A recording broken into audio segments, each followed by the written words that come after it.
السلام علیکم زما سویل وروره څنګه چل دی خیر که ستاسو دا میسج ما واورېدو زما خوږه وروره تاسو حق اواز تنظیم جوړ کړی دی د صحابه دپاره د حق اواز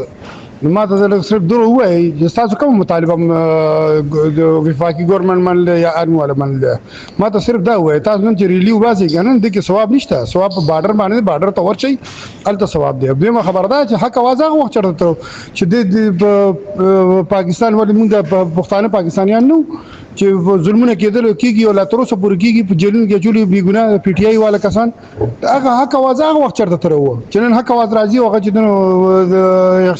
یخجلچه اعلان کې دا کوي تر وروره یو ستا ثوابیانو یو انشاءالله الرحمن یو کس نه درځي پوه شې پنجاب پوه شه پاکستان آرمي پوه شه انډیا پوه شه ښه ستا ډېره مهرباني موږ بالکل نه درځو حق اواز موږ ملګرتیا ځکه نه کوو چې تاسو چې دی نو دوغله پالیسۍ چلوئ پوه شئ لا تر اوسه پورې یو یونټ تاسو ته میلاو نشو نور میلاو نشو او حق اواز موږ ته یو خو بل عمل وښایي که تاسو